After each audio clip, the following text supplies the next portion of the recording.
Hello, I am making a tug line for a gang line for a sled for dogs. And so I take my wire, I got purple wire for my daughter, and I got these crimps. I'm not going to show you where I got them at, but let me just peel that off. So these crimps, I then I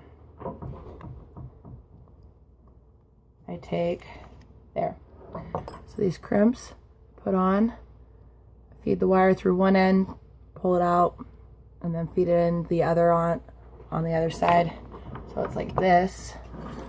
So I feed it on, and then I take the loop that I have left over and stiff it through, and then I'm going to crimp this. So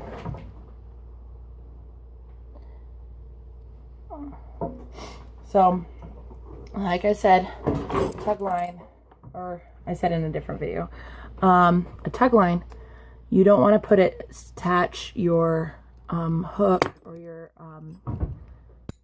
clamp, I'm saying it wrong, whatever, directly onto the tug line. You want to have something that can break free if a dog is really strong. And this can bend out and it won't break your tug line, but this will bend out. But you still want the S hooks to be fairly strong. So you want the larger S hooks. You don't want a wimpy one. And the same thing, you want 60 to 100 pound bolt snaps. So you want these to be very strong too, because the dogs can pull 1,000 pounds no problem. And if you don't have ample product, or you don't have ample equipment that is can take that, then you're going to be dealing with a load of hurt. A lot of broken lines and broken equipment, and it's just not fun. So now this, so this is a crimper. It has many sizes on it, and you want to, it won't snap those aluminum crimps. And honestly, I don't know the name of them. And I don't know the name of this. You probably do, or you probably know someone. See, it's got all these different sizes. So this one will fit here. That light is right behind me. So this one will fit here. And then we got the smaller ones fit here. And then we got the even smaller ones, which you wouldn't need to do. You wouldn't need this big crimper for this small itty bitty one. So, yeah. And I don't know the sizes. I'm sorry. I'm ill-educated on that. So, I bought all these, the 15 foot of wire and 25 feet of another one to make my gang line. This is going to be a tug line, and all these crimpers for less than $30. No, it was less than $35. Excuse me. And anyone at the store can help you.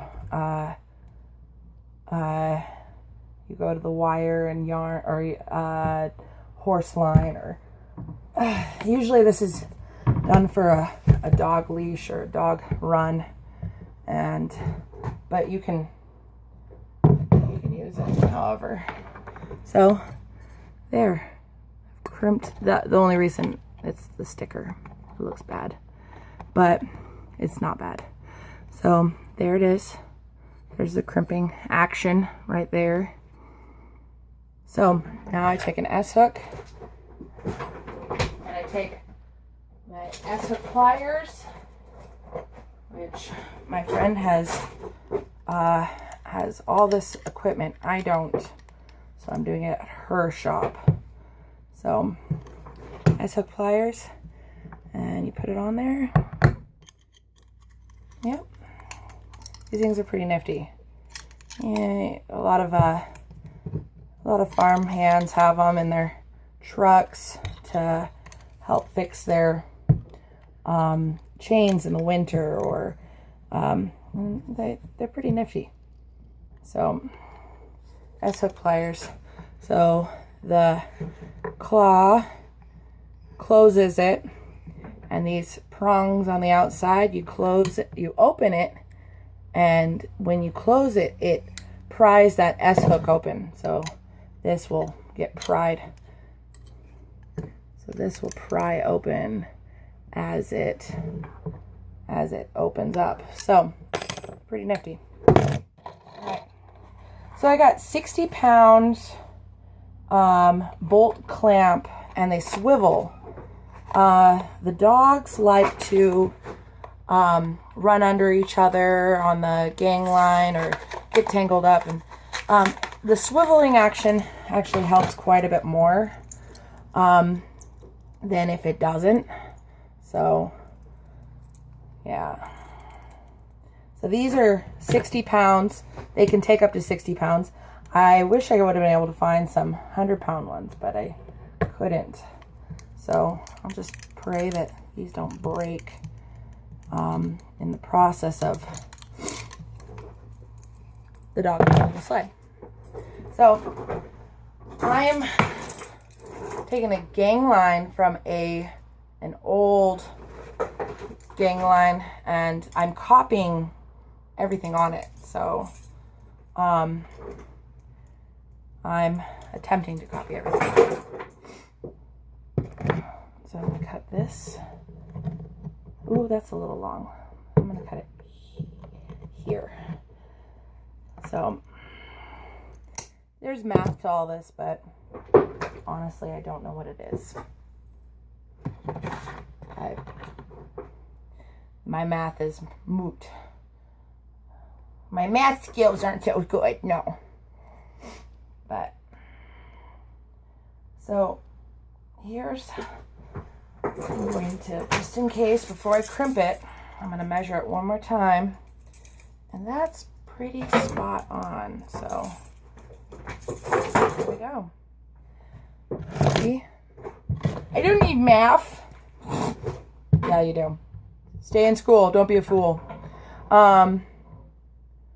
So here's one tug one. Oh, come on. Get on there. Get on there. So, if you don't see what I'm doing, I have to crimp it. Stuff. I'm going to crimp it again. So, put that in there. Put it sideways. And then down.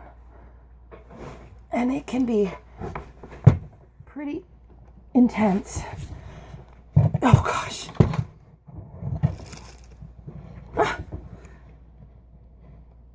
Oh, I'm gonna try to smash my hand. So, oh yeah. Feel the burn. Not really. Just awkward angling. So,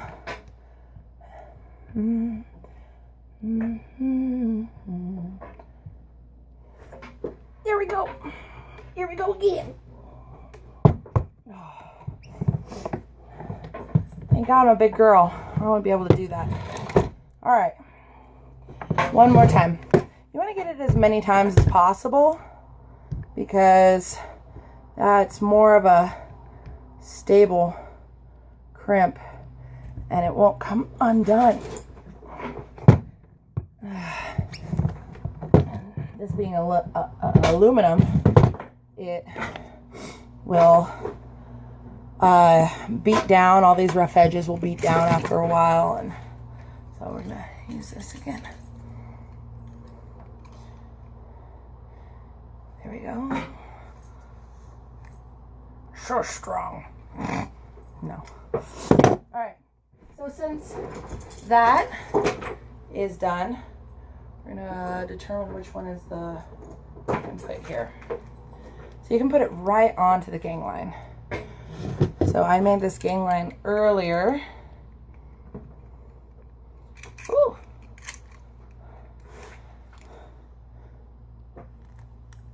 There we go.